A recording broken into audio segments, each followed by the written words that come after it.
we are talking about assessing global opportunities, and we'll be having this conversation with Itofa Ivarah. And before we move on with that, I would like us to, talk to us about the IHA and why we are here. So at IHA, yes, our mission is connecting women to connecting women to create a safe community. Sorry, I need to. Sorry for I'm having issues with my video. Thank you. Okay, so pardon me. At IHA, our mission is connecting women to create a safe community for African women to connect, learn, grow, and encourage themselves to achieve their full potential. And our vision is to provide true mentorship, guidance, and networking opportunities that would inspire African women to pursue their passion, develop their skill, and become leaders in their professional spaces. To create a safe community for African women to connect, learn, grow, and encourage themselves to achieve their full potential. To be the leading mentorship group for African women looking to advance professionally. So before I move on, and I'm sure most of the people that are available currently right here are people that have been to a couple of our virtual sessions. But if you are new, this is your first time, please, I would like you to drop it in the chat section on where you are joining us from, and even every other person, because this is about accessing global opportunities, and we know that this is a global event, hopefully. So I'd like us to drop wherever we are connecting from in the chat. So I would like to see where everybody's connecting from, while we also try to use the opportunity to wait for people that are trying to join also. So I'm expecting to see people where you're connecting from. Thank you. Anambra State. Thank you. Are they doing from Nigeria? Where in Nigeria are they doing? Are you connecting from? Scotland. Thank you, OJ. Edinburgh from Scotland. Wales, I guess from Ogun State, are they doing? Thank you very much. Busala is joining from Ibadan. You're welcome, Busala. Wales. I'm still waiting. Where are you joining from? Me? I'm currently in Lagos. I'm joining from Lagos, Nigeria. Bolale is joining from Abuja. Thank you very much, Bolale. Wales, I guess we are still more using this opportunity to gift is from Lagos. Wow, okay. Another Lagos person, you're welcome, gift. Very, very welcome to this event. Any other person? Any other person? Okay, while we wait for every other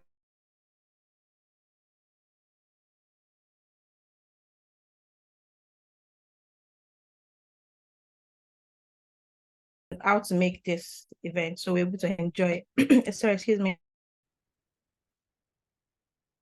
Thank you. Please mute yourself when you are not talking. Please keep notes that this meeting is recorded, and in case you have a concern about particular, please write in the group chat. Please raise your hand to speak or when asked questions. We would love this have to be an engaging one. So please make use of all the emoticons on your screen. Raise your hand if you need to talk, drop claps if you need to encourage the speaker. We also encourage you to put on your camera if you can, if you are comfortable with it. We'd like you to put on your camera. Also, we would like you to use the reaction button, like I said earlier, and make sure you engage actively. And before we move on. Sorry to interrupt you. I think you're out of your full screen mode. Oh, your presentation. Sorry.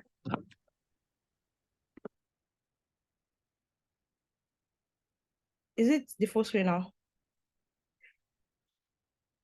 No, it's not.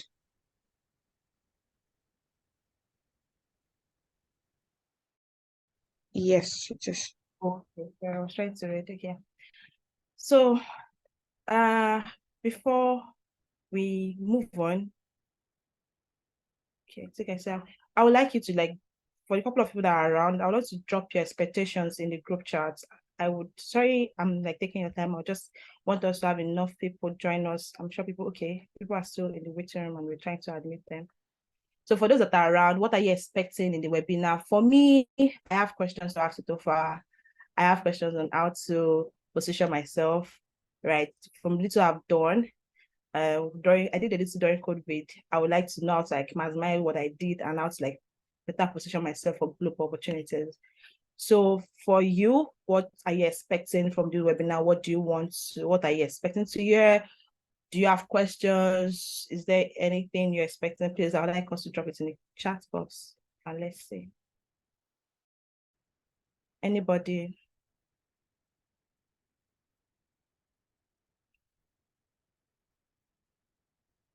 Do I have to start calling names? Adedoyi, what are you expecting from this webinar? Bolali, what are you expecting from this webinar?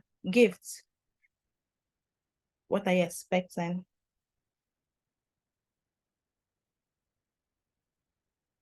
Okay. While we wait for anybody to drop whatever they're expecting, I would give room for Chidima to quickly talk to us about a project we are working on at Inspire Africa and any other information she would like to give us. Chidima, are you ready now? Yeah, sure. Thank you very much, everyone. So, um, Dami, do you mind? Yeah, okay. Yeah, I was gonna ask if I could share my screen. Thank you, everyone, once again. I'm really super excited that we're all here. And thank you very much, Itofa, for making our time to join and spend time with us because we're going to talk more about it.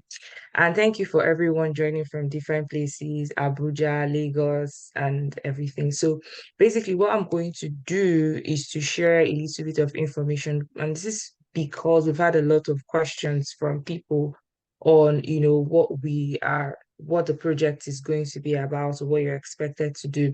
So what I'm sharing is specifically for our mentees. I know we have a couple of people who are not mentees at the Inspire Africa program.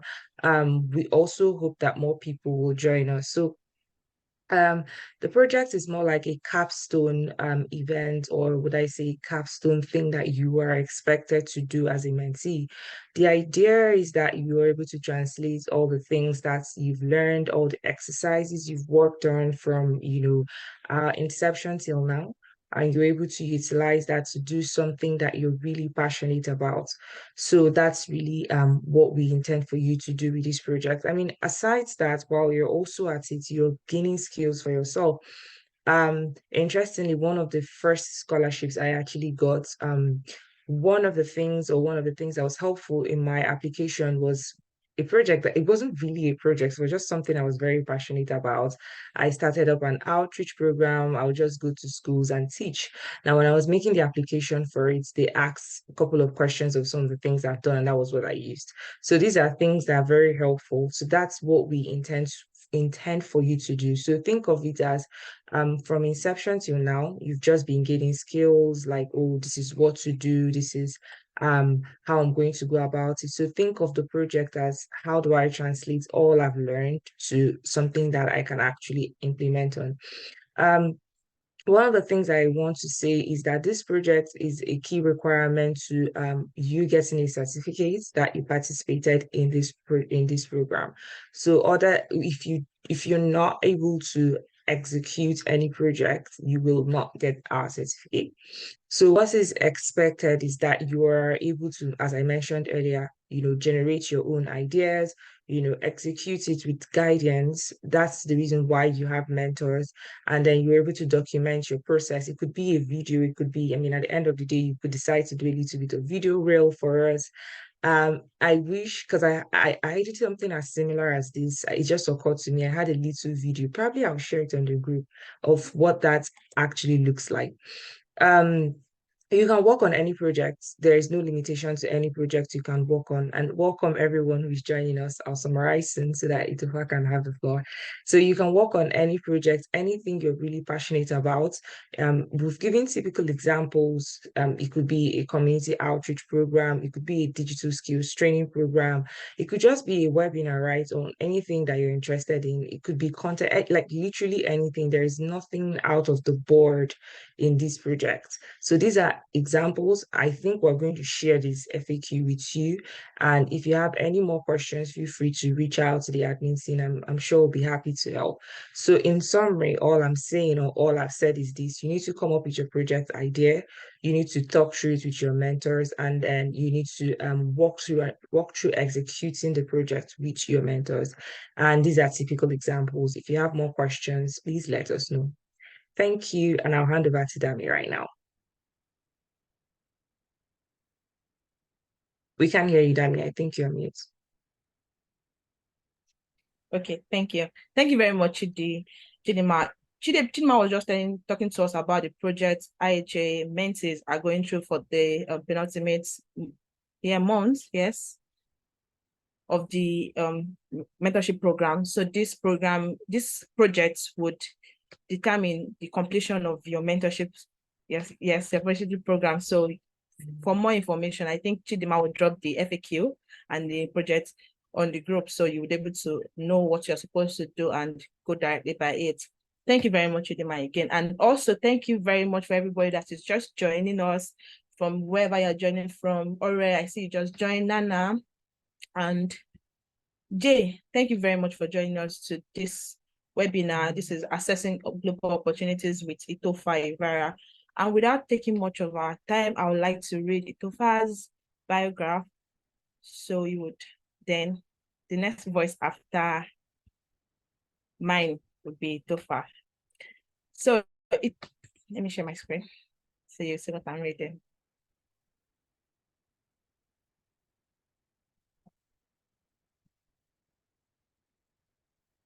Just a minute, please.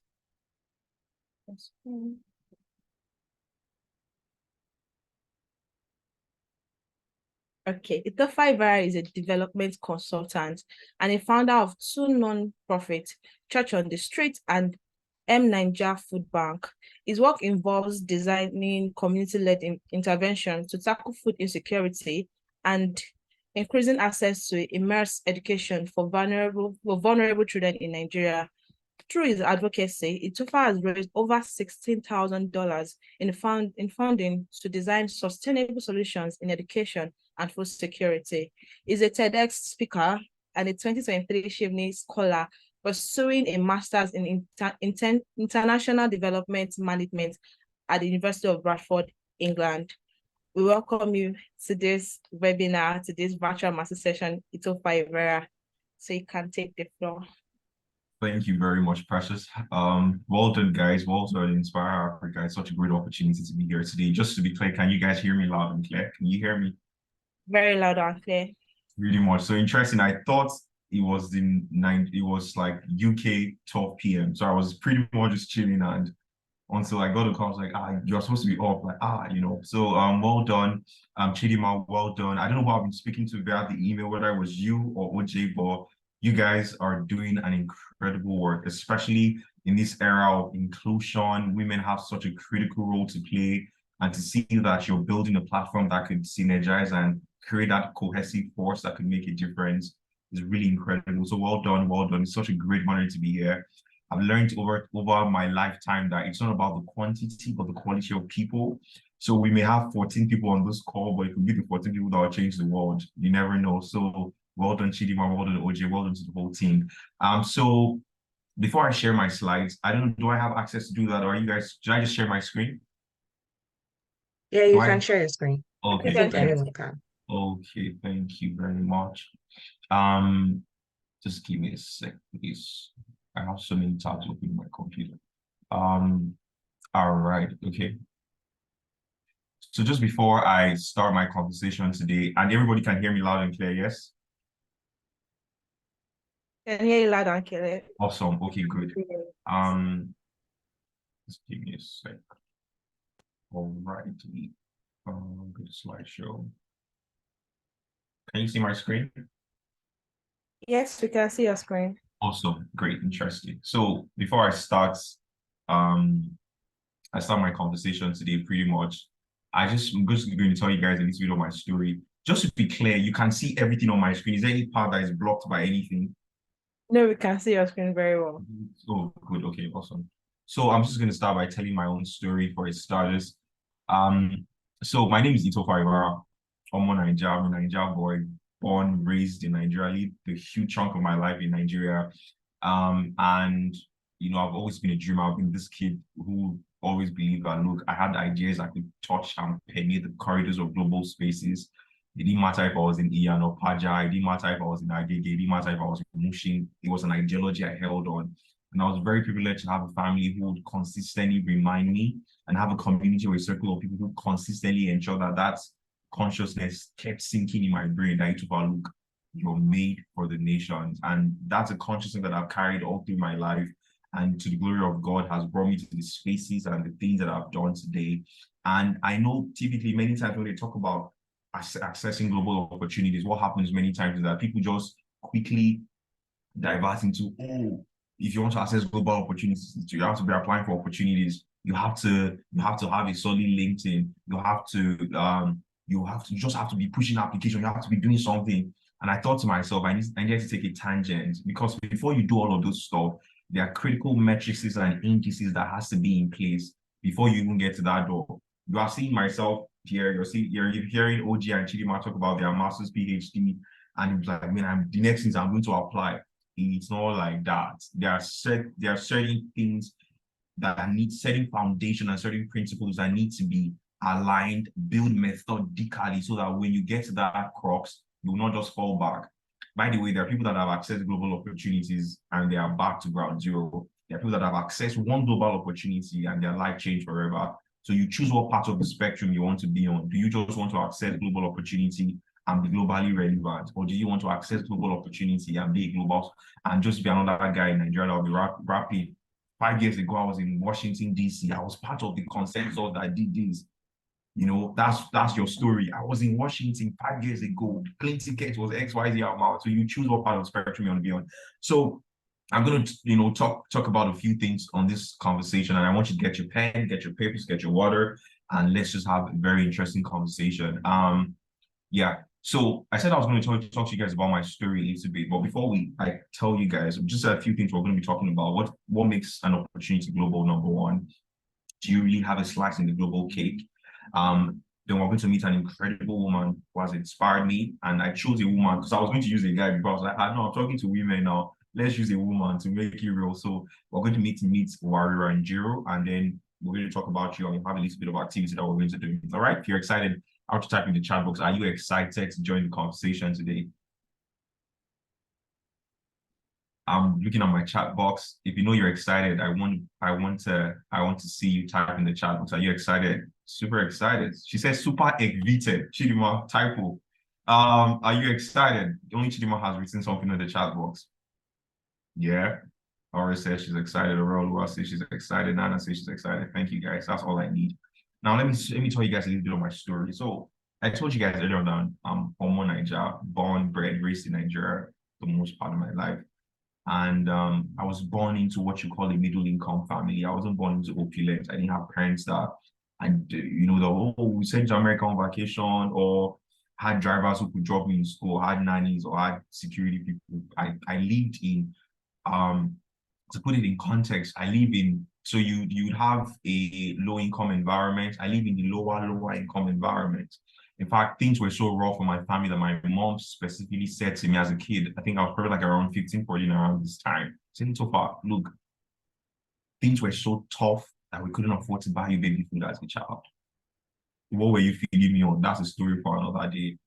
So meaning from a child, I had to grow up, I had to be an adult already from being a baby, and that kind of gives you perspective into where I was coming from. I didn't go to all these Montessori schools. Montessori schools are for Ajebo. But my colleagues who are not Nigerians, who are not Nigerians that are on the call, Ajebota is people. I mean, if you see Chidima, you could tell she's an Ajebo. You could see Aurora, you could tell they're Ajebos, right? Like, Ajebota is just a polished, okay, not a polished way. Ajebota is a colloquial expression we use to describe people who are coming from really wealthy families. That's what an Ajebota is. So if you see them, you know them. When they talk, you oh my gosh, they're like pretty polished, I didn't get that kind of experience. So I went to a school where I think my tuition was about 3,000 naira, but it wasn't a struggle to pay my tuition. I went to a school where we'd speak pidgin in class, and then I'll run back home and speak good English. I went to that type of school where my uniform shorts had like 2 holes behind it. That's just to give you perspective. We use blackboards in my class. That's kind of school I went to. And then my journey just progressed and went on like that. But deep down in my spirit, every single time I was in a space, I was always a different chap in the room. When you brought me to a room, I was always a different guy. When you brought me to, I was always a different guy. And so it was very clear that there was something special about this gentleman. It was really clear that this guy was different from the rest of the crowd, right?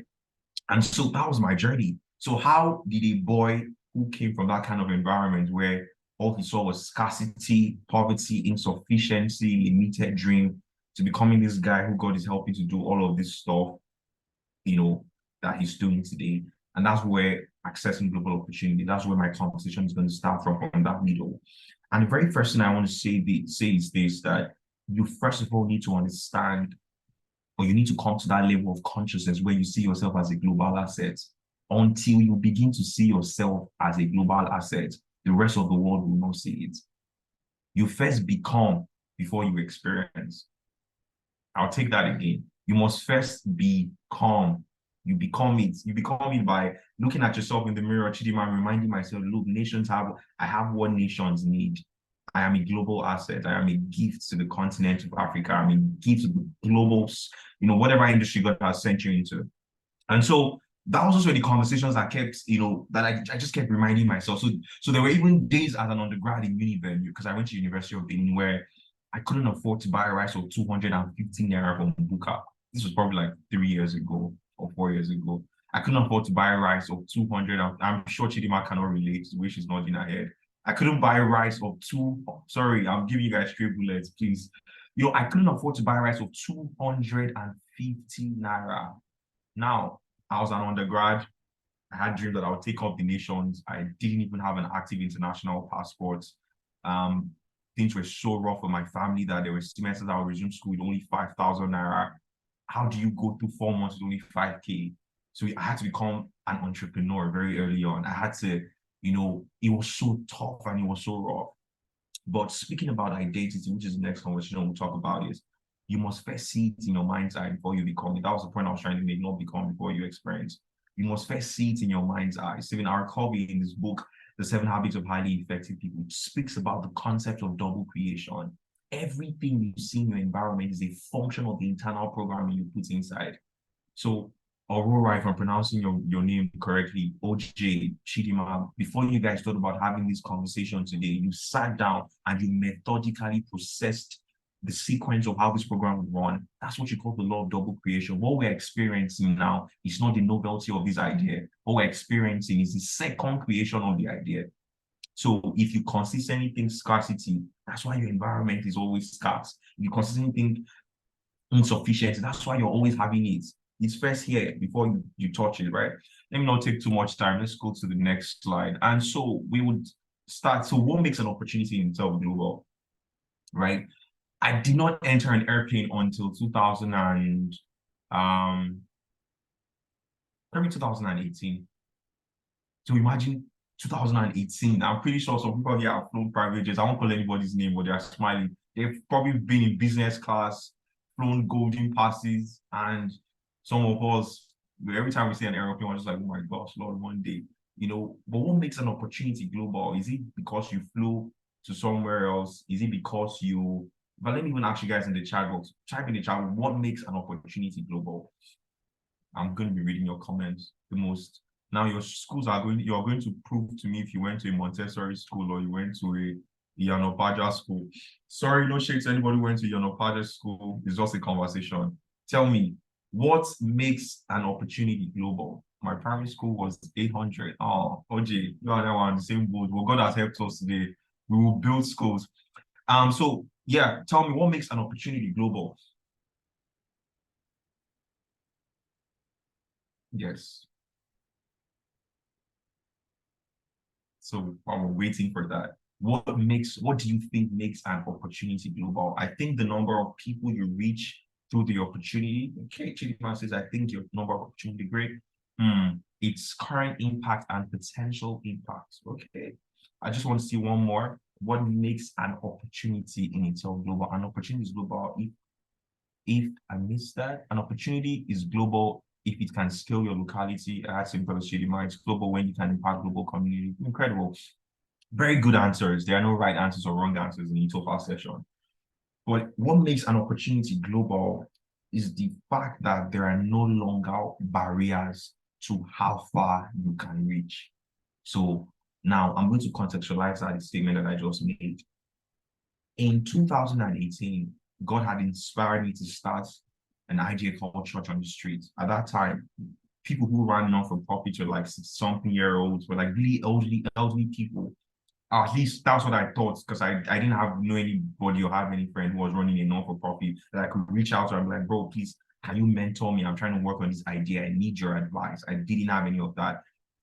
So in my head, first, I didn't know what a non-for-profit was. I didn't know that I didn't even know anything about it, but I just knew that I got an instruction and an inspiration to start an organization called Church on the Street. And we're going to focus on two things. First of all, I'm a man of faith and I believe in Jesus wholeheartedly. We're going to preach the gospel. We're going to tackle, now I know what we call it was food. We're going to tackle food insecurity, and then we're going to increase access to education. What we now call immersive learning. We're going to increase access to the three fundamental things we're going to be doing as an organization. But what I had in my pocket was 4,000 naira and 4 friends who were still trying to find their own footing and find their own ground. But we had this idea. Now, we're not in a city like Lagos. We're not in a city like Amsterdam. We're not in a city like the Netherlands. We're not in a fancy city like Abuja. We're in Benin City. To put things in perspective, we were in the interior part of Benin called Ubowo community. That was where my university was located. So how can an idea, because the whole concept of what makes an opportunity in itself global is its ability to penetrate global corridors. So your physical self, Chidima, can be somewhere in South Africa today, in Johannesburg or in Cape Verde, but your idea can penetrate the corridors of Mexico, can penetrate the corridors of Washington, D.C., can penetrate the rooms in the House of Commons. Your idea, that's what makes an opportunity in itself global. And so we had this idea that, look, we can actually, this stuff we're doing, we can take the nations with this idea. All we had was 4,000 naira. Now, 4,000 naira in 2018 probably could do something, but now it probably won't do anything in Nigeria because that's even less than £5, and we just believed that this idea, we didn't think it would blow, but we just knew that this idea, because inherently and intrinsically, it was a solution that was tackling a global issue. It could penetrate the corridors of global spaces, right? Now, I'm going to put a caveat to it. Every time you're going to start or build a vision, don't start because you have an ambition in mind. Start as a solution provider. That's only how you will go far. Because if we had started on the premise that we want to blow, we will blow in 2 years. My sister, hey, the pepper our eyes saw. In fact, if you make pepper soup with it, you can't even drink water. Because it was tough, but we had a clear core vision of where we were trying to go to, what we're trying to do. So it wasn't about the applause we got, it wasn't about the accolades people gave to us. What was important for us was, are we solving a problem? Are we moving in the middle in the global conversation? That's the first thing. So to put it in context, now you have this idea that, look, you want to build mobile libraries, and what you're going to do is you're going to partner with local schools in rural communities. I'm just going to tell your friends to give you books. You put the books there, children can read and have access to it. And you did your first fundraiser, you could only raise 2,000 naira. You added 10K from your salary, you had 12K, and you did the first project. Nobody commented you. You put it on Instagram, you got only 2 likes. You put it on Facebook, only 7 likes. You put it on LinkedIn, nobody even commented. And you're like, my goodness, like, we're solving a real problem. What is going on? I'm telling you from experience. Then the ones that are really kind enough will just tell you, God bless you. God continues to empower you for the strength. Is it strength? Is it the empowerment? We need actual money and physical resources to drive the innovation we're creating. So if you start out with ambition, now I consult, and I probably almost every other week at least I'm meeting one client or 2 clients that we're busy talking about how to scale their organization or how to make their work more innovative or how to build sustainably, and the conversation is the same. How do we raise more money? How do we access funding? How do we tap into XYZ and all that stuff? The first thing school of thought you must have is, look, this isn't about blowing up. This is about contributing to the global conversation. If you can stay on that path, number one. Number two, if you can narrow with exactitude the core of your mission. What do I mean? You are just feeding people. That's anybody can feed anybody. Or let me use you guys for instance, Inspire Africa. I hope I'm pronouncing it right. Is it She Inspires or Inspire Africa? It is Inspire Our Africa. I kept saying She Inspires in my video. All right, so Inspire Africa, you guys are working with women. That's the central mission of the organization. But in that centrality, what's the primary list, how focused you guys are trying to do? Your ability to narrow your focus makes you stand out. That's a whole conversation for another day. And so what makes an opportunity in itself global is that ability to say, look, I have this idea, and then believing that that idea can permeate the doors of global corridors. There is no limitation with how far your idea can go. You may start in Ujueleba. Very soon you'll be on the corridors of New York, speaking about the innovations you're building, speaking about brokering new partnership for the next venture you guys are about to tap into. If your mind cannot trap it, it will not come. So what makes an opportunity in itself global? It's not in the fact that you moved from one place to another place, but it's in the ability or in the contextual framework of your mind that, look, I may be in Nigeria today. I don't have an international passport. I've never traveled. Nobody in my family even knows where the airport is located. But I believe that, look, me, Itofa Ivarah, I am a global asset. I'm a global opportunity. And every idea that I tap into, because I'm looking at it from a global context, and my passion is not to blow, it's not to hammer, it's because I really want to be a solution provider. Very soon, and in a short time frame, everything is going to go. So this is the first point I want to make. I hope is in the next slide. Let me see. Okay, good. Now, global opportunities are not in a location. It's not in a location.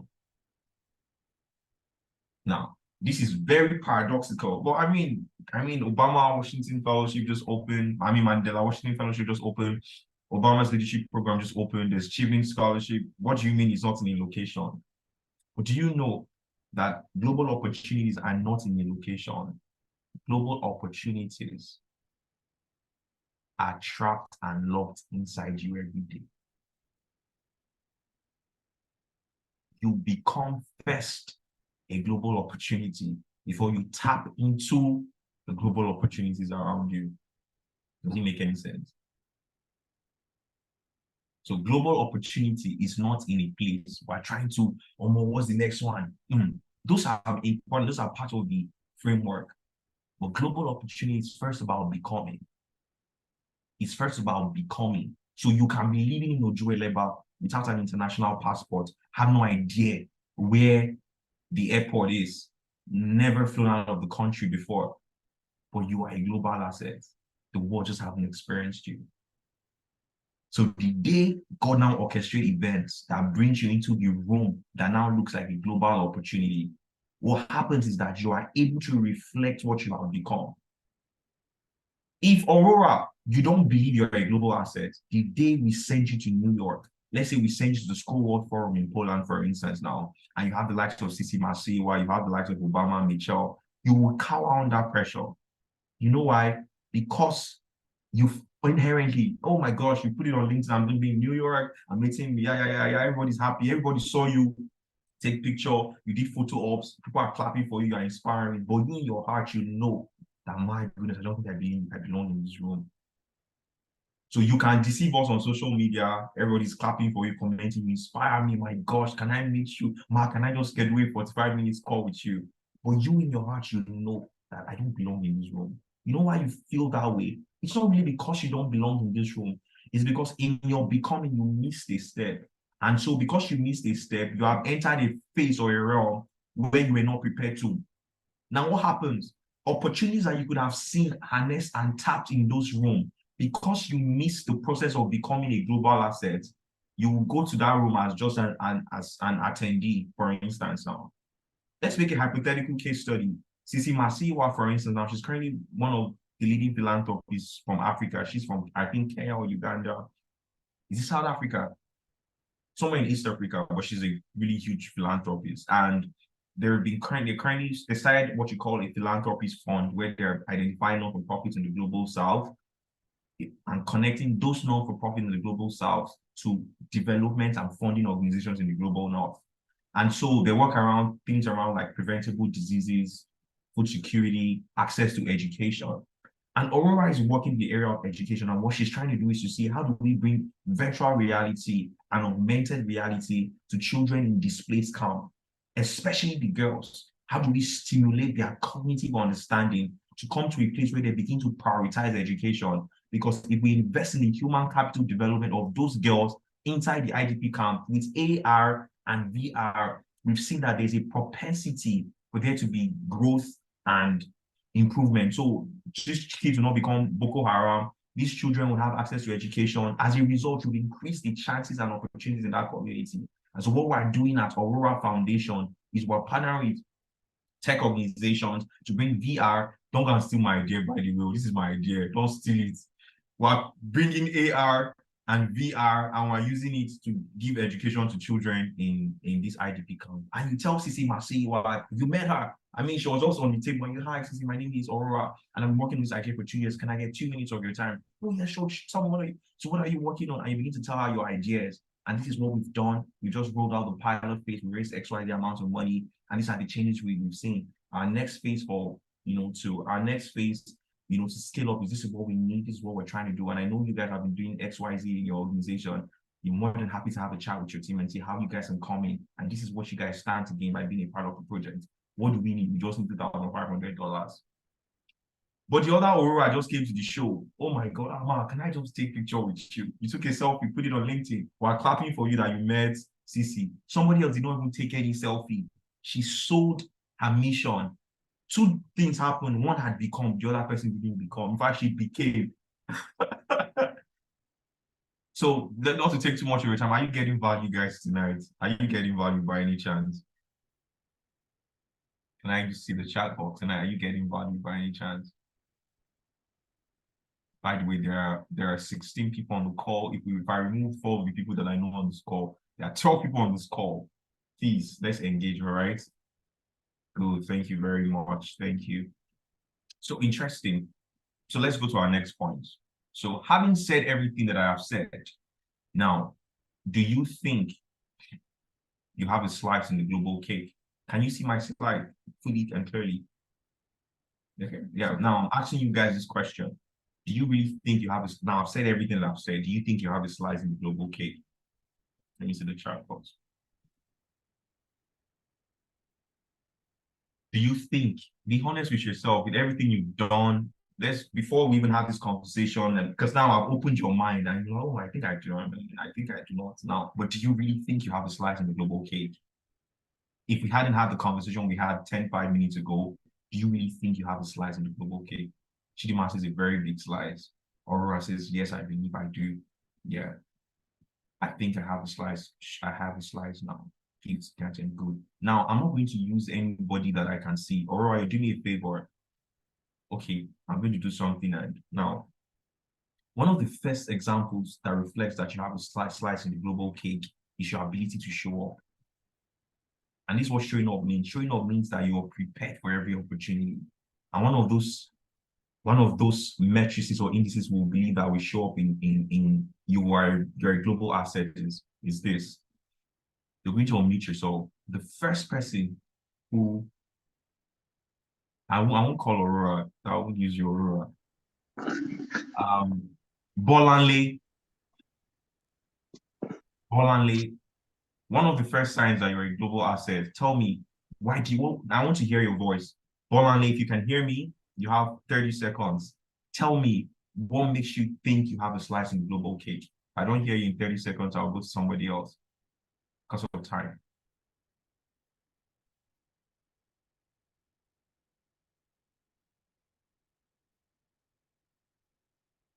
All right.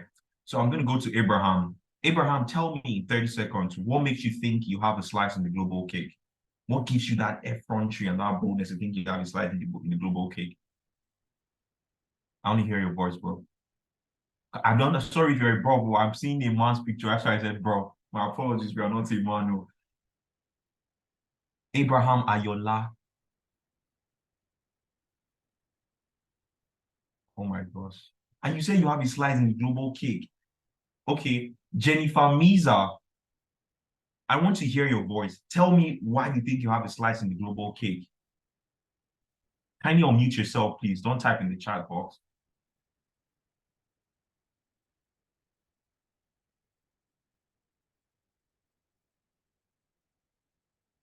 Oh my goodness. Okay. Oreolua Olajide, if you can hear me, this is the last person I'm going to call. Tell me why you think you have a slice in the global cake. Oreolua Olajide, can you unmute yourself, please? Why do you think you have a slice in the global cake?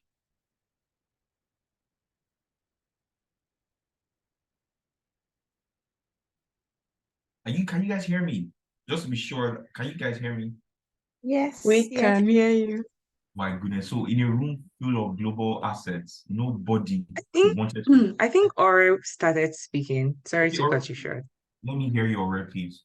Thank you very much. And by the way, for speaking up, you're free to schedule like a 30-minute conversation with me even after today. So anytime you want it, we could have a chat. So I'll just send you my personal assistant details and we could get on a call. If already speaking, we could have a chat after now if you want, because I know you're probably a superstar. Okay. She's unable to speak right now. She can hear you, but she can't speak right Oh, now. interesting. Oh, okay. That's Maybe One person, sorry, I want to say one person I know unmuted herself was Ogi, so I don't know if she's still cool to speak. Okay, please. Okay, please. There's some people may be on transit, be at office or wedding and multitasking. So Ogi, if you are still there, you can speak. Okay, good afternoon, everyone. Can you hear me? I know you, okay. Yeah, I can hear you. Thank you very much for the session. I believe I have a slice in the global space because I feel that a lot of work needs to be done in the area of nutrition, health, and wellness in Nigeria and in Africa as a whole. Like, just take for instance, ADHD. People do not know about it, and this mental health thing we talk about, people do not really know what it is. Like, if they meet someone that's going through, they can, most times we feel it's juju and some other things that happen in Nigeria and Africa. So I want to do something in the nutrition, health, and wellness piece. And I feel like there is a big, I don't know, slice for me in the Yeah. global space in that area. Thank you so much, Oge. It's so good to have you on the call. By the way, I know Oge back from Nigeria, so thanks a lot Thank you. for joining the conversation.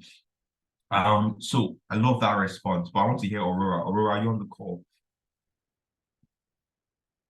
Yes, I am on the call. So do you think you have a slice in the global cake and why? Yes, I think I have a slice in the global cake because number one, I believe I'm global. I know for myself that this is just the locality that I'm staying in. I have the potential, I have the ability to be global.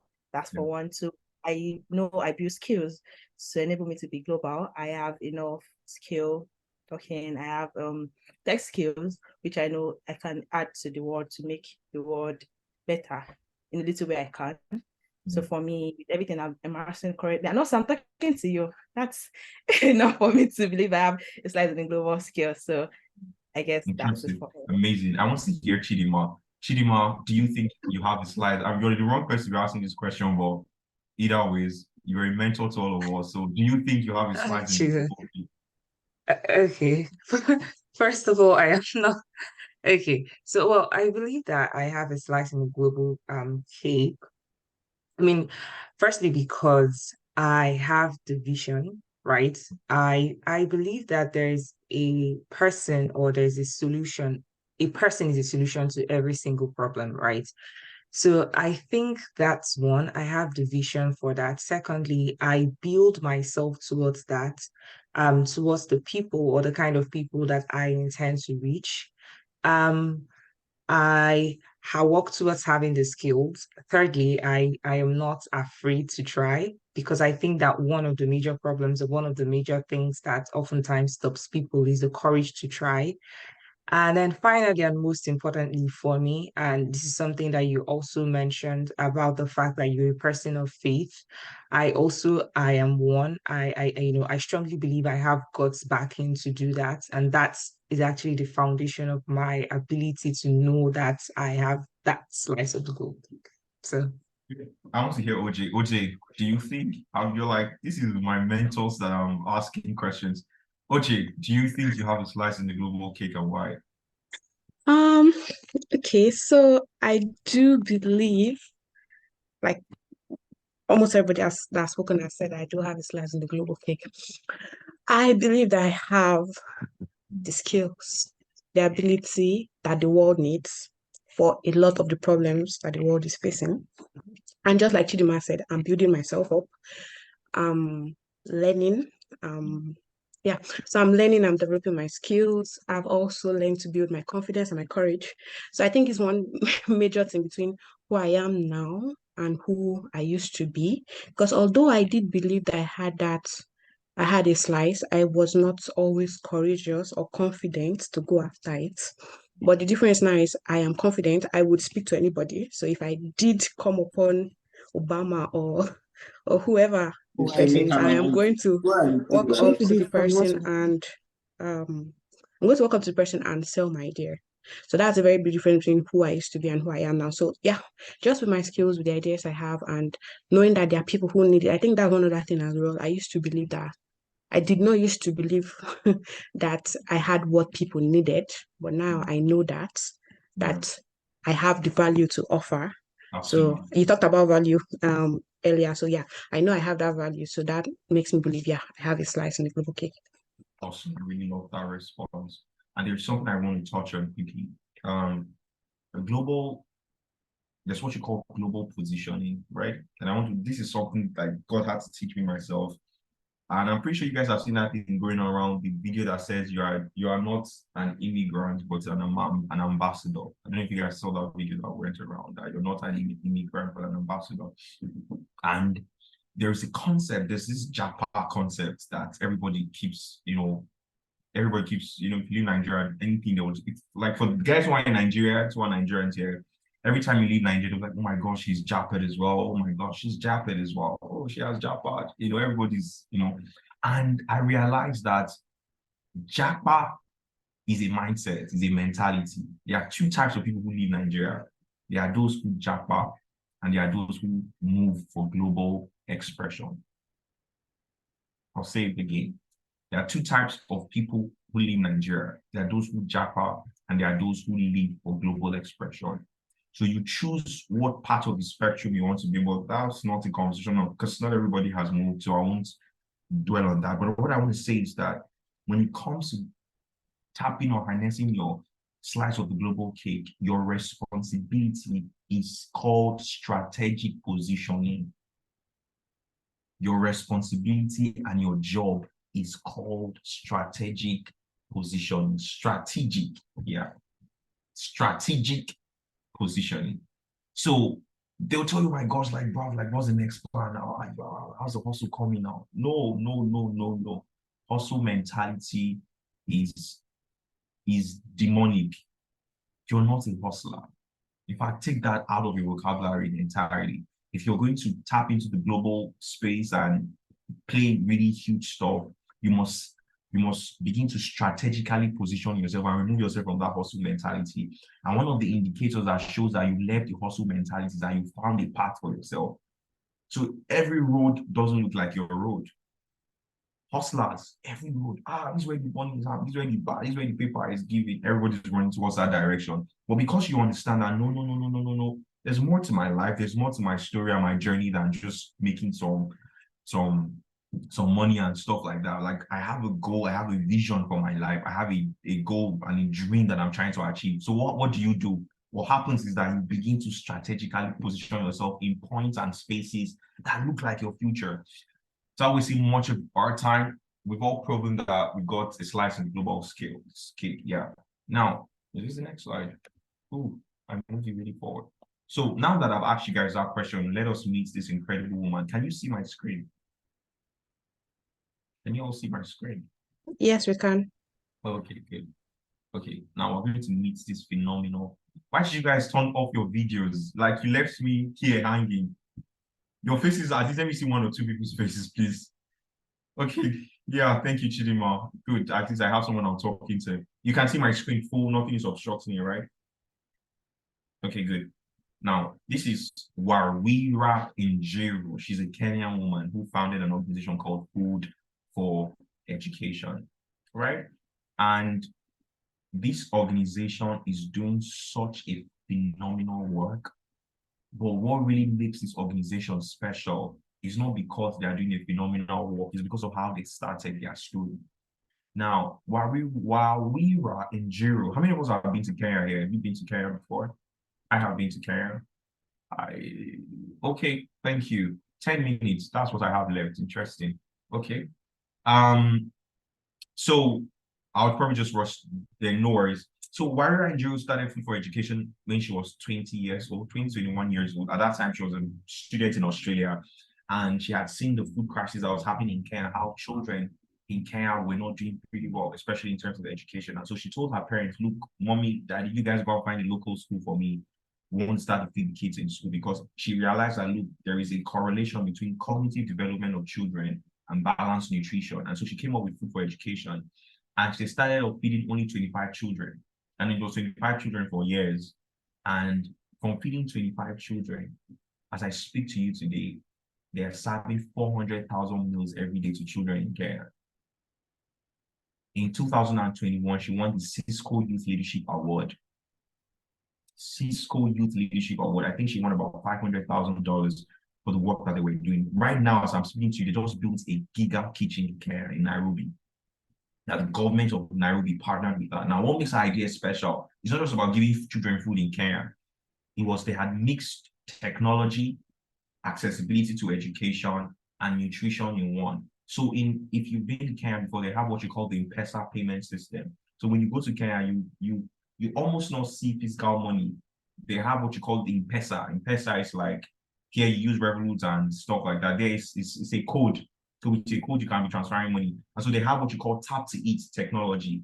So what parents do is that, let's say a meal should cost you about £1, £1. They brought it down to probably like 20 cents. So parents put 20 cents and your children can eat a meal of £1 every day in school. And so that way, the burden of children not going to school because they are hungry was eliminated. The burden of parents having to outsource the meals for their children was eliminated. The burden of teachers struggling to ensure that children have perform well in school was also eliminated because of her innovative idea. That idea that started as one woman, 25 children, today is feeding hundreds of thousands of children in Kenya. And that's not all. If you Google her name, you will see all the things that she's done now. This is not an American woman. This is not a Chinese woman. This is a Black woman from East Africa. So if Warrior can do it, Itofa can do it too. If Warrior can do it, Chidima can do it too. If Warrior can do it, OJ can do it. Every single one of us in this room, we can do it. But the question is, like OJ said, OJ said, you have this idea on nutrition. OJ also highlighted that the importance of not being scared to start. Look, I say this all the time, especially when I'm talking to young people. I don't know what the demography is here. Your advantage is, if you're still in your 20s, like if you're in between 21 to 27, use your life to experiment. Experiment in a good way, not like alcohol and stuff like that. Like, just test ideas, build stuff, let it fail, lose money. Because I'm telling you, the person who experiments and tests and fails has more sweat equity and has more resilience and tenacity to try even deeper stuff that could work tomorrow. Now, I'm a young man. I used to talk with my age, but I think I'm gonna get to that level where I don't talk with my age anymore. I'm a young man, right? And the experience I have as a development professional at the age that I'm in, the failures, the losses, the wins, everything that's happened to me, those experiences, if you accumulate those experiences together, probably somebody who's 35 who's just about to start and not stand where I'm standing, or somebody who's 40 something and I'm not even close to 30 yet, you know, and you put us together, you just suppose us together, because time was my greatest advantage, and I had the privilege of taking it by the horn, experimenting, trying, traveling, just going all out, and because of that, I've garnered experience, I've garnered so much sweat equity in my portfolio that if you come tomorrow, it's like, so can you show me what you've done? Can I show you what I've done? That's if you're asking the wrong person the question. There is so much evidence of what God has helped us to do, so it's important. So if you're here, you're still in that 21, 27 age range, please experiment. Build something, start something, fail. I'm telling you, lose money. Be happy that you are losing money. I'm telling you, it's perspective. Because anything you don't learn to release now, the more you go, you realize that it's not a popular idea you hear about. Ask every successful person. Ask Warrior, she will tell you. Ask Itofa, will tell you. So it's important that you guys move. Let this not end in conversation. That nutrition thing, OG, go and start something. Chidima, the next step for the organization, go all in and free. Don't just go. Or whatever ideas you're thinking about, go in, all right? So as we're wrapping up now, since I have just 10 minutes, if so, I wrote something here. I said that if I asked, where are you now with your global positioning? Okay, no, yeah, pretty much. It's supposed to be a rhetoric question, and then I wrote an academic citation up there. I said, if I were to ask you now, where are you now, Aurora, Chidima, OG, everybody on the call, where are you in terms of your global positioning? And this is what I wrote. It's like global opportunities are not located somewhere. You become it with your daily habits, routines, and mindsets. These three indicators will create the atmosphere for opportunities to be attracted to you. Your partnership with these opportunities is what makes it global. So an opportunity is not global because it's an opportunity that will take you to America. An opportunity is global because you became global. So your partnership with that opportunity now is what makes it global. So if you keep seeing yourself as a local champion, as a headmaster, headmistress in your industry, that's where you be. And people like Aurora, they'll just come and pass you and be wondering, oh my gosh, we started together, we were here together. Auntie, you were watching Netflix. Auntie, you were binging. What are these? I don't know. I heard that women like Korean series. Do you guys like Korean series as well? Just to be sure that I'm not speaking to the wrong crowd. Do you guys like Korean series as well? Be honest, be honest. Okay, Chidima says no. Aurora, the way you're smiling, do you like Korean series? Or do you watch it? Okay, not like, do you watch Chidima? Do you watch Korean series? Okay. Okay, you are an exception. What about you, Aurora? Do you watch Korean series? I can watch, but I don't follow. Okay. Use OJ, do you watch Korean series? I actually don't. Oh, okay, okay. You guys are no wonder you inspire Africa, because all the girls I know, I've met, even in this UK that I came, everybody Korean series. Oh yeah, okay, okay, good. That's a really good one. So as you begin to build these habits, you intentionally position yourself. The doors will open. All right. So we have a little exercise we're going to do now. All right, and it's going to be a public exercise. So we're going to Google your personal brand. Time was not in. Oh my gosh, why did I? Just give me a sec, guys. Okay, we'll do something now. All right. So here's what we're going to do, people of God. Now, I want somebody who's bold enough. We're going to Google your name, because the concept now is, well, we've said, what's it called? We've said global positioning. The question now is, if you're talking about Aurora right now in the Netherlands, and there's an opportunity we want to give to Aurora, how do we ensure that she's the right fit? Three things must happen: your personal brand and your professional brand. Okay, it doesn't have to intersect, but there must be something about your brand that can tell us who you are without you being in the room. And so we're looking at your digital footprint. What do we see online about you? It's number one. Number two, how does that tie to the work you're currently doing, or the volunteering you're doing, or the opportunities you're doing? How does that tie into it? And finally, how are you leveraging these opportunities that you've had? So all of this is what entirely makes up the brand, right? So I want somebody to give me their name. First of all, we're going to type Chidima's name, all right? We'll use Chidima as a case study. Chidima. I'd rather we don't. No. Can we Why? start with so? Please Why? don't. So Please don't. Yeah, you're embarrassed by your brand. Why? why? Please don't. Well, your name For is very already popping up personal here. reasons. Okay, personal reasons. Let's start with OG. Okay. Okay, good. All right. Don't really OJ. have a cultivated brand, but yes, feel free to. I want to see actually also as well what Okay, is good. there. I've not consciously worked on it, but yeah. Please, Abubakar is the Ojonuba, surname. yeah? What's the Yeah, surname, please? Could you spell it for me? Abubakar, ABUB. Oh, okay. Yeah, Yeah. yeah, that's it. You correct? R. Yeah, Okay. Okay, good. So we're going to see what comes up on Google. Can you guys see my screen? yep, we can. Okay, good. So this is OJ's brand. So I'm a Destiny helper of OJ. We have $5,000 we're looking to give to organizations working with women. And somebody had popped up your name in the room, and I'm the CEO. I manage the fund, and okay, so I'm here now. I'm on Google, University of Edinburgh. Okay, microbiology. Okay, organic biology teacher. Okay, with the One Health Model of Disease. Okay, so I see that she's doing something in public health. Am I correct? Are you doing public health? One Health. On health. Okay, that's the Yeah, course. Okay.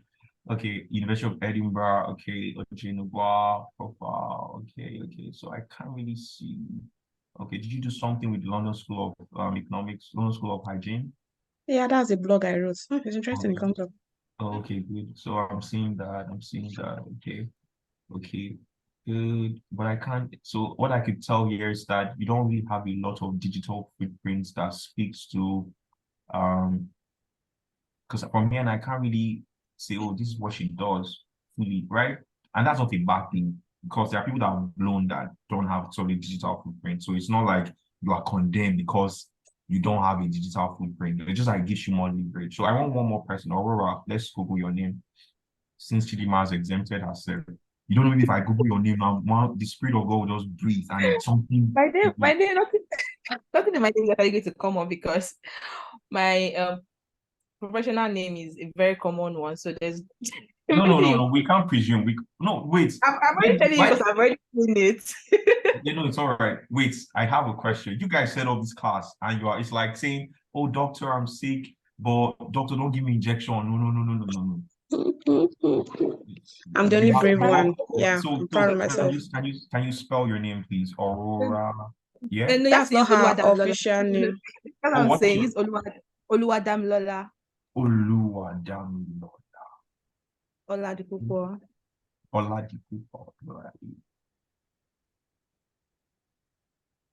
You see, Yeah, guys, everybody that turned off their videos, we could have probably seen you and used you for example now, because are the only faces I could see.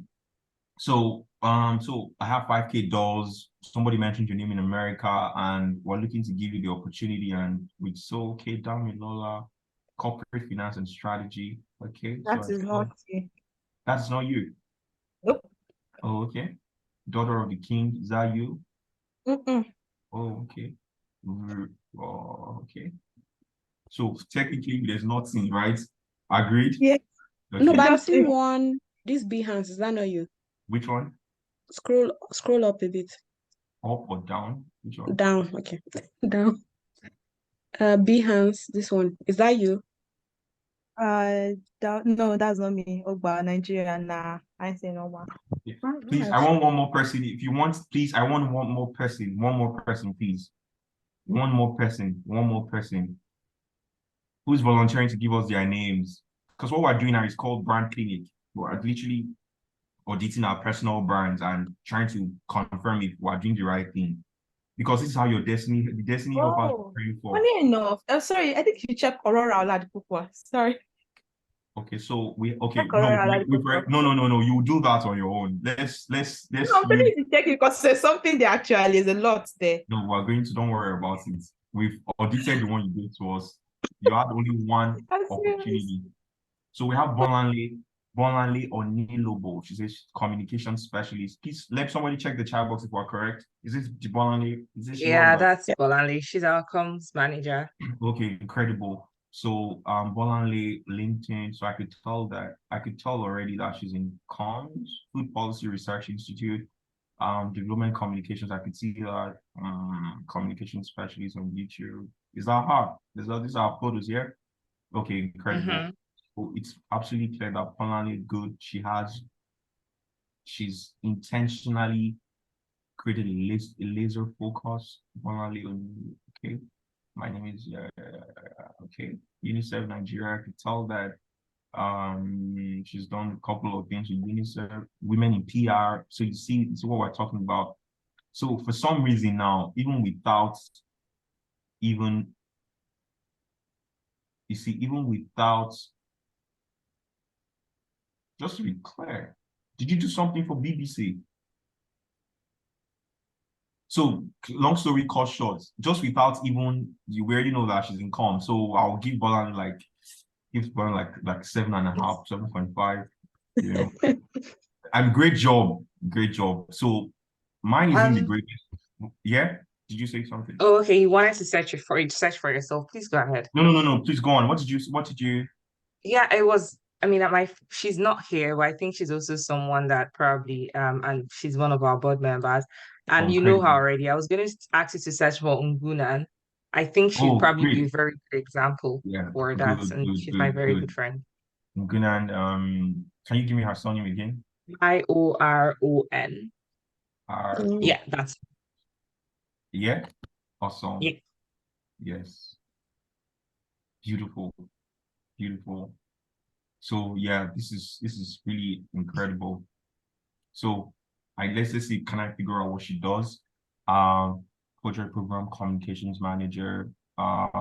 See that she's on the board of Samuel Iran Foundation. I can see that there's a website, Twitter, human rights lawyer, project management, you know, yeah. So this is really good. This is really good. These are really, really solid. And then final one, we'll just check if anything pops. Let's see. Yeah, so this is Itofa. Who is Itofa, by the way? What does he do? So we could see the achieving scholar, development. We could see yada yada. We could see stories. We could see a couple of features. We could see yeah. Yeah. Okay, we could see this. We could see. Okay, good. Just to give things in perspective, right? Now we've achieved our goal. Now let's come together. So what did I just do? Basically, it was to let you know that your digital footprint is really critical and it's really important. It doesn't mean that that's all you need to blow or succeed. It just means that it just gives you a little bit more leverage when we can Google you up and actually see things that are intentional about you, your future, and where you're trying to head on. So how do you leverage that? You can leverage that by intentionally using platforms like LinkedIn. That's one. And I'm not one of those people who come on LinkedIn and say, "Oh, I'm excited to announce that." Like that's the lowest level of using LinkedIn. That's not what LinkedIn platform is used for. LinkedIn is a platform for you to share your professional expertise. So if you work in development, I want to be able to go on your page and read deep intellectual work that is related to the field you're on. Not just excited to announce you don't post again till 8 months later. I'm excited to announce that's not the use of LinkedIn. You're not using it rightly, right? I've gotten so many invitations to come on podcasts.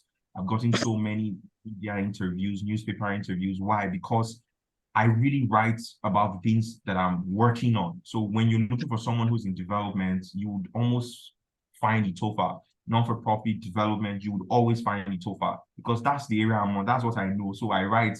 You barely see. Maybe before you see, I'm excited to announce. It's really rare. I'd rather share the intellectual experience with you than show you I'm excited to announce. I'm excited to announce. Because when I first started using LinkedIn, that's how I felt. I hated the platform. I was like, I'm not excited to announce anything. So does it mean I don't have content to share? But that's not true. It's not true. It's about looking for the niche you're on. You're in communications, you're in development, you're in nutrition.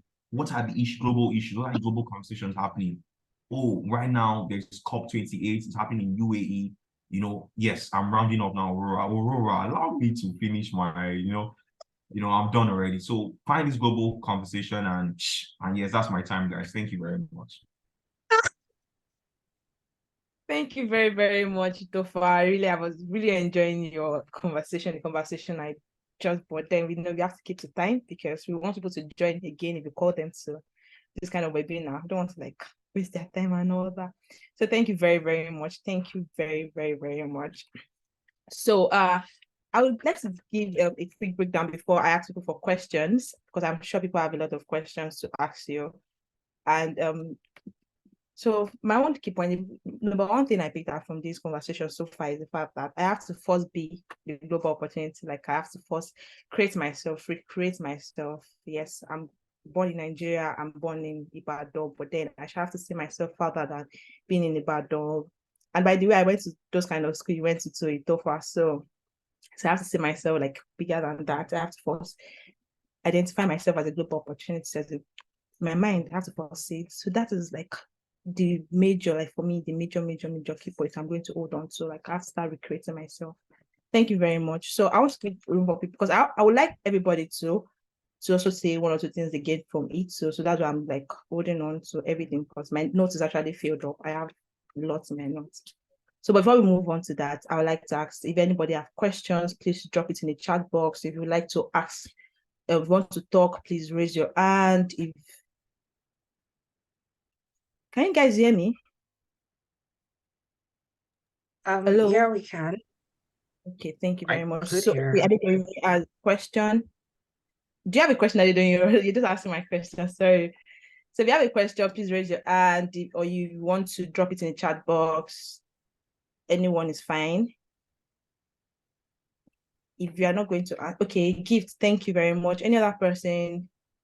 We don't have much time, but I know you would want to ask questions, so I'm going to give opportunity for questions. Another person, before we. Okay, gifts. You can unmute and just ask a question. Maybe before you're done, somebody else will. Okay, good afternoon, Mr. Itofa. Thank you so much for the section.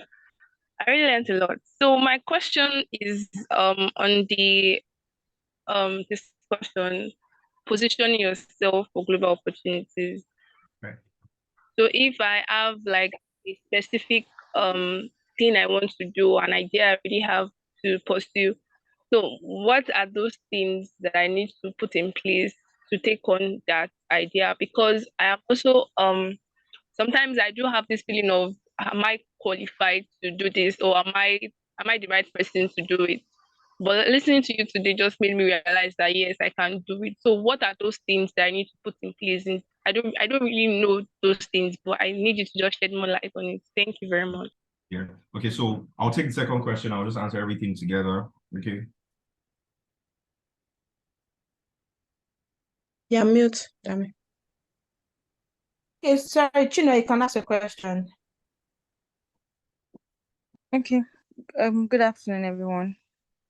Yeah, my name is Chinua Aduzi.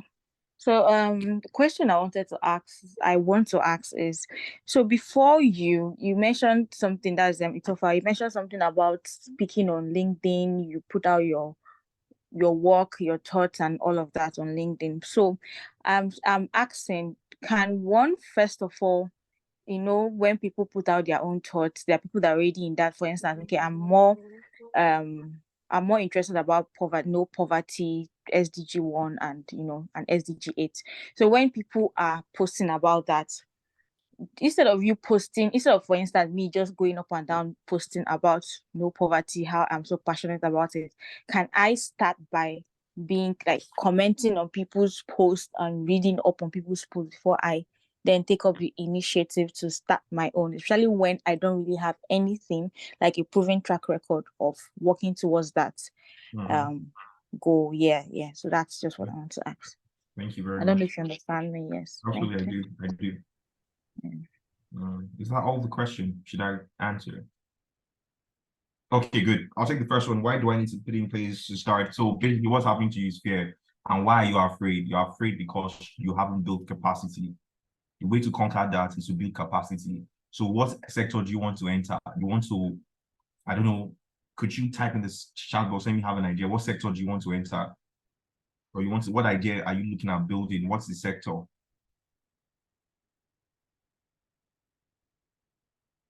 Is she reading something in the chat box? No, but No, I mean, she you can hasn't. unmute your mic. I think probably that might be quicker. Okay. So I know we're out of time. So okay. She was. Can I go ahead?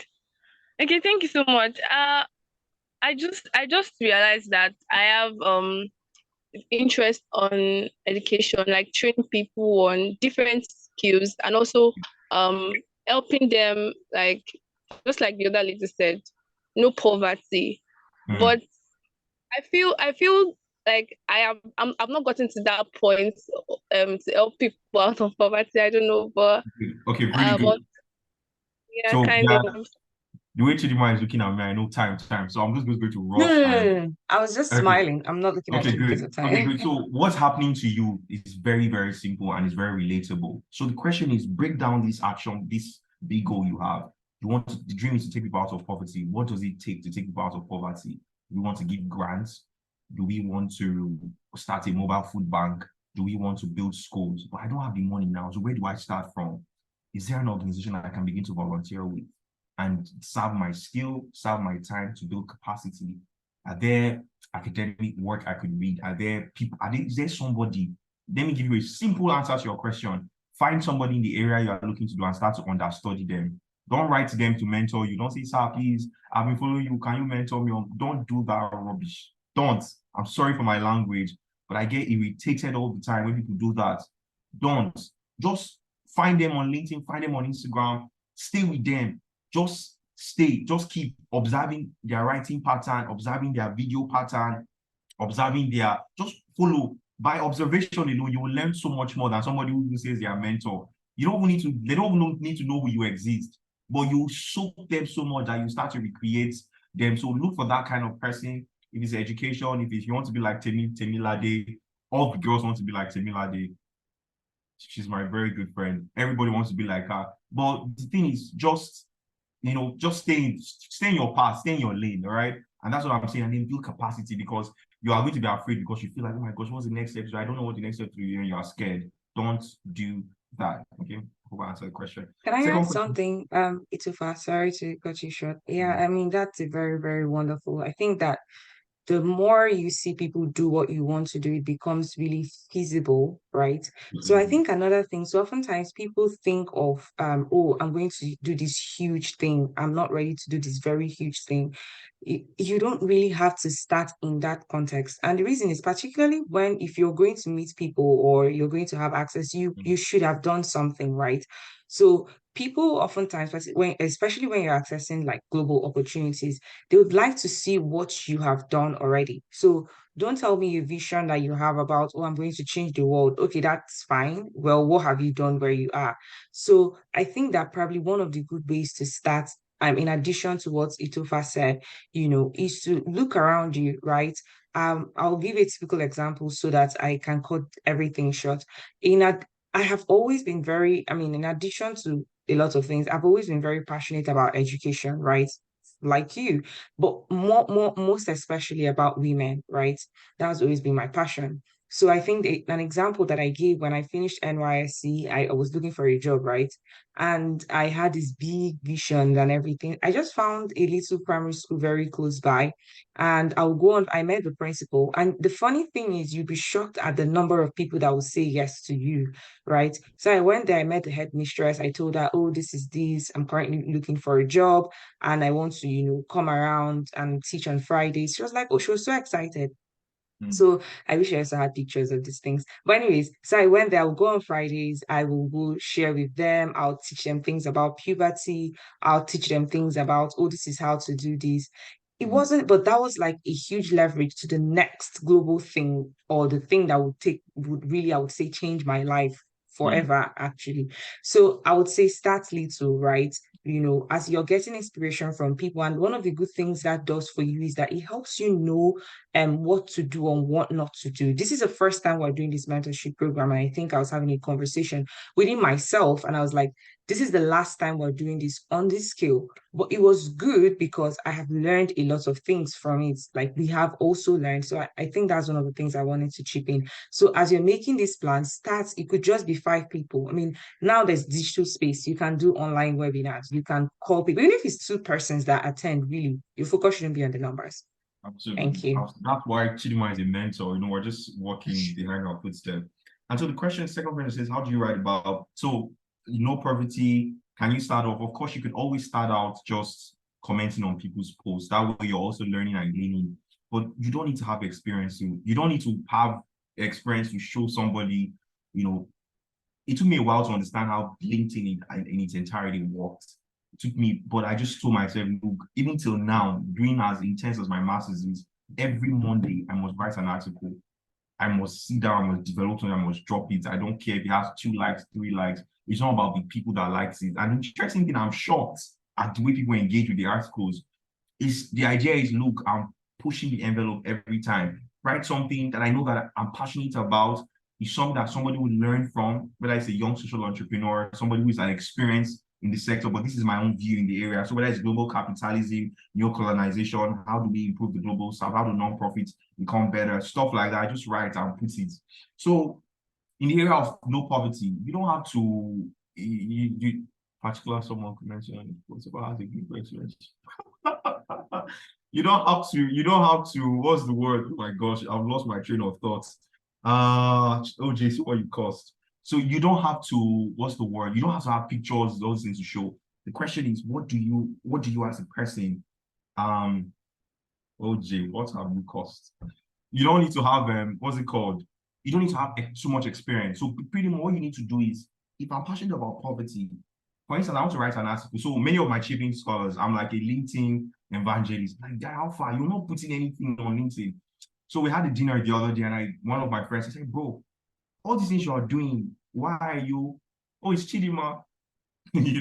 All these things you're doing, why you not write? I said, let me give you a LinkedIn post to write. Write from Ekiti to London. Go and write an article.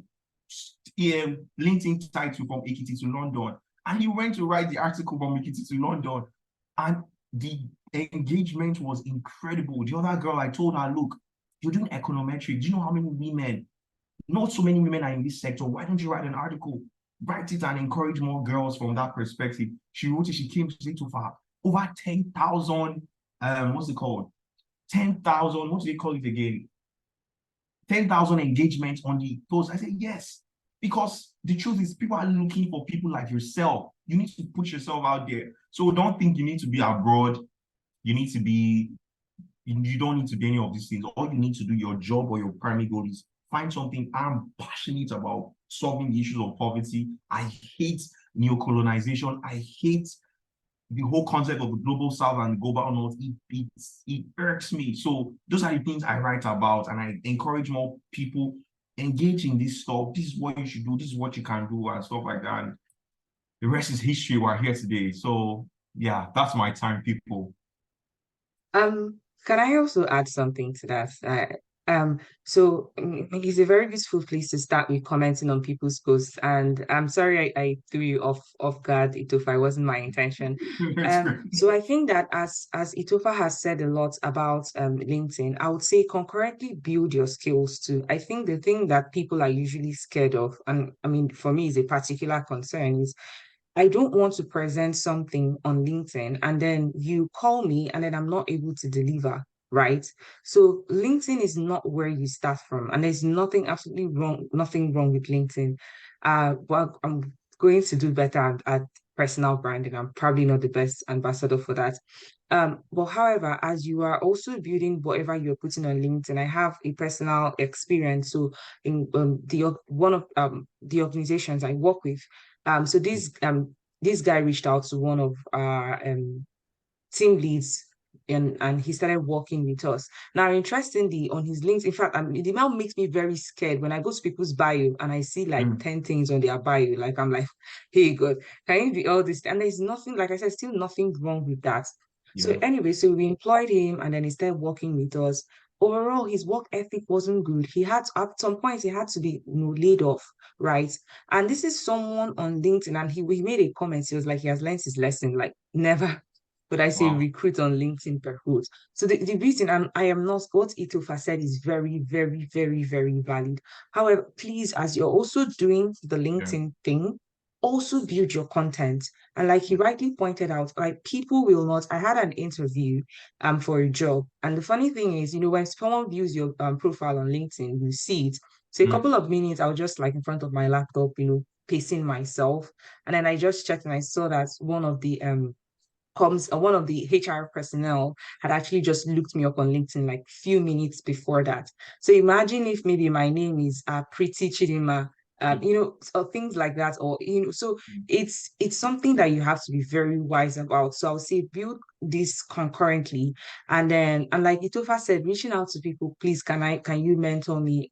If you want to go through that way, but I don't really think that's necessary. And then finally, I think maybe this may be a question that you may have wanted to ask in that context, is that I feel that one of the easiest ways to have access to people is to put yourself in what they're doing, right? So what skill do you have, right? So and this is something I've learned. I've seen people that I've admired a lot. And then when I go to officially ask them, oh, please, can you, it becomes a little bit difficult. But when I go to them, oh, you're doing this, these are the skills that I have. I'm able to write. Do you want me to write for you? Do you want me to summarize these things for you? I see that I become a person of value to them. I don't even now have to start now asking, please, can you mentor me? They pick up interest, and indirectly they want to invest in my own life. So I think that might be helpful, because that's something that has also helped me. Yeah. Thank you very much, Chidima. I guess that has answered everybody's question. Can everybody hear me still? Yes, we can. Very well. Well, hopefully can hear me. This is Nigeria. Sorry. Thank you. All right. So moving on. Does anybody else have any question to ask? Do we have any other question? Yeah, I don't know if it's a question or it's a comment, but it's like, for instance, when you look through my profile, my web presence, like you saw things about me being an academic. So little, I'm actually like addressing you. I think I'm going to add a question at the end. So now, like, really, and to be fair, in my social media branding, I've not put a lot of things about the social work I do. For instance, I'm a one volunteer, you would not see it there, and I've done stuff with one. Then there's Inspire Africa. Then there's Inspire Africa that I also do, but like my social impact stuff is not on my LinkedIn, because it's like, I think primarily I see myself as a scientist. It's still the way I want to reach the world the most. Although I think the major reason why I've engaged in social stuff is because I realized that it's not, I don't think science would work the most in isolation. And so I decided to also step out and do some social stuff. So it's like, how best do you share this aspect of yourself, like that you are more than just one? Like, for instance, now you do social stuff, you're doing international development. It's still all in the same line. But health is not completely separate from social stuff, but like, I'm not just a health scientist, I'm like a bioinformatician. It's very precisely, very scientific. It's completely different from being doing any social stuff. So what kind of advice will you give for people who want to balance stuff that way? I think, first of all, who created the concept of balance? That's the first question we should ask. Who created the concept of, who said we have to balance anything? You can be 67 things and it's okay. I'll just encourage that, just be putting it out like that. First of all, a great man I respect so much once said, Bishop TJ said, the title people place on you can become the prison bars that hold you from expression. So they say you're a doctor. You didn't know that there was an author locked up inside you. You didn't know that there was a scientist locked up inside you. But the label of the doctor trapped you. So I'll encourage, this one, my advice would be, if you go to one event, drop it. You go to this, drop it. You're not really confusing us. We just know that you're a multifaceted type of person. So it's now your ability to be able to narrow and marry all of that together. So whether it's, oh, I'm doing health and now I'm doing activism to end hunger in East Africa, how does that connect? Health and hunger is connected. Oh, we're trying to lobby for in-donor refugee. If we don't solve the problem critically, like we're doing at one, what will happen is it will also impact some people. So it's just, I feel like a lot of people, what happens with a lot of people, and it could differ, is that we don't want to take the pain of sitting down to, and like I struggled early on, because I was doing consulting, I was doing this, I was like, man, like, how do I marry everything? And then when Chibi now came, was like, this one is going to cause confusion. But I just sat down, took the pain of processing what phase am I on now? What do I want to show the world? What do I want to be known for? This phase that I'm currently on right now. And I found a way to always connect everything. So there are two types of people on social media. There are consumers and there are creators. I'm not talking of content creators or they are creators. Creators don't create because they want to get engagement. They create because they want to give value out. So for me, whether it's a simple picture, it's not just about, oh, I'm looking nice there, I'm putting it up there. What am I trying to pass? Even if it's simple humor I'm trying to pass across, I still put it there and subconsciously wire the thing. I recommend the book Start with Why by Simon Sinek for everybody here. Go and read it. You'll understand the psychology of how people think, how Instagram is impacting you, how social media is impacting you, and how you can rewire that narrative. So OJ, I think don't figure it too much. Just leave it the way it is. We are not confused. If we are not confused, the rest of the world will not be confused. So I hope I answered your question. So you're a mentor. I'm trying to watch my words so that I don't say. No, that was really helpful. Thank you. Yeah, Someone's asking for the book title and author, so maybe if you can drop Start it. with Why by Simon Sinek. Start Thank you. with Why by Simon Sinek.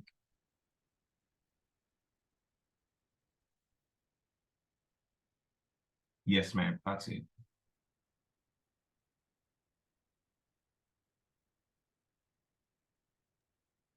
Okay, thank you very, very much, Itofa. I guess that's the end of the questions, if I'm right. Do you have any other person that wants to ask any question? We are short at time. We would like to round up, but we would like to for everybody to get. Well, I don't have a question. Sorry, Okay. Dami. Aurora, I don't have a question. I was just going to add that. So we've had a session. Itofa has said a lot about personal branding. We've had it was very, very practical, a previous session on personal branding. So I just put the link on the chat box. You can do well to like watch it. I think that there was OJ, she shared a worksheet afterward. So right? I wasn't there Yeah, for the she session. did. Oh, I think okay. it would also have shown on the screen, so maybe people can access that. Okay. Yeah, so I think it's a very good session for someone who wants to start with personal branding. It was very, very practical, and she's also a communication specialist that has helped a lot of personal brands. So you may want to go through it. Thank you, Aurora. Okay. All right. Thank you very, very much, everybody. We really appreciate you staying to this time, and we really, really really do appreciate you. So before we go and before we start winding down, I would like us to do something very simple right now. I would like everybody to put on their camera if that is fine by you. I'll just camera not on mute. We'd like to take a picture, pick one for our social media page, if you don't mind. Please let me know if we are onto that. Just thank you. I can see people. Oh, thank you. Very quickly, we just want to take a screenshot. Oh, John, please, can you do that for us?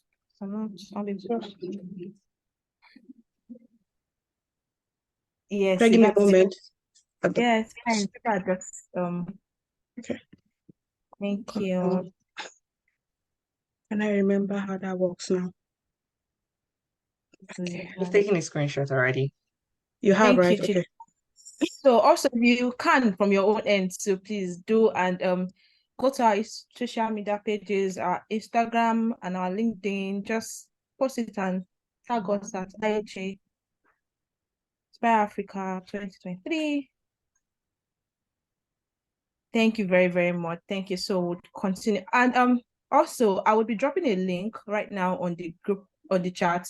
This is evaluation for the event. I would like us to please click on it straight right up now to hear about your view on this webinar, because your feedback is very, very important to us. It's to help us to make this a better event in the future.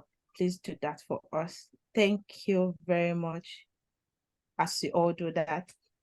So before we go, I would like to give us a brief rundown of everything we've learned so far with Itofa. just to give us a recap, and then I would open the floor for Chidima sharing other thing to say to us. Okay, so first of all, on assessing global opportunities, first see yourself as a global opportunity. Like, first see yourself in that light, that even from no matter where you're from, no matter where you're coming from, you have the potential, you have the ability to be a global, to give the world something. You have to be able to like make yourself in a global opportunity. So first off is to identify yourself as that.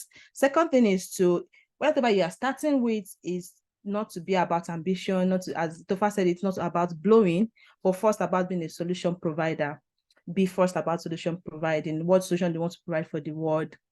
No matter how tiny or how small you think it is, even if it is in your society, your community, even if it's just touching one life, like Chinema said, even just 2 people showing up for your webinar, that is still something. From that 2 people, that 2 people can multiply and become 4 people, become like that, and then you see that all your solution is being.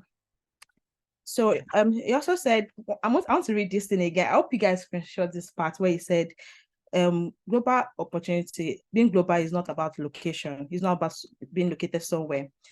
You become it with your daily habits, routine, and mindset.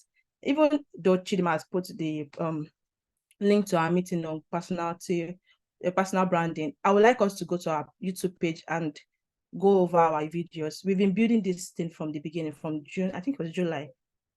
Processes how to brand yourself, how to put yourself out there, financial education, everything we've been building has been to like make yourself a global, being a global. So if you don't want to start reading about it, you can just watch our videos. That would help you. So that is about on mindset, to imprinting your mindset to make you see yourself in a better light. Your routine, what you do every day, your daily habits. To first measure the book, and I also talk about measure the 7 habits of highly effective people. That book is very, very awesome. You can read it and get more knowledge for it. Said, okay, those are these thriving indicators will create the atmosphere for opportunities to be attracted to you. Your partnership with the opportunities is what makes it global. So your partnership with all these abilities, all these opportunities is what makes it global. So you have to like build yourself to it. Chidima also said when she was talking about the fact that when she was talking about how she has a slide in the global world, that she has seen herself like she's building skills. She did lesson for, she went to school to teach people. That is her building skills. Now she's mentoring students, she's mentoring females. That's like a platform for her. Jonuga has always been into a scientist from way back from school. I've always known her in the science field. She's always building herself. Right now she's doing a PhD. She's building skills to help her to be a solution to the world, to be able to be, yes, a global solution solver. So that is just a little bit from what may have picked from. I hope everybody have gained 1 or 2 things from this webinar, and I really do hope you start making plans and start taking steps to provide global solutions to the world.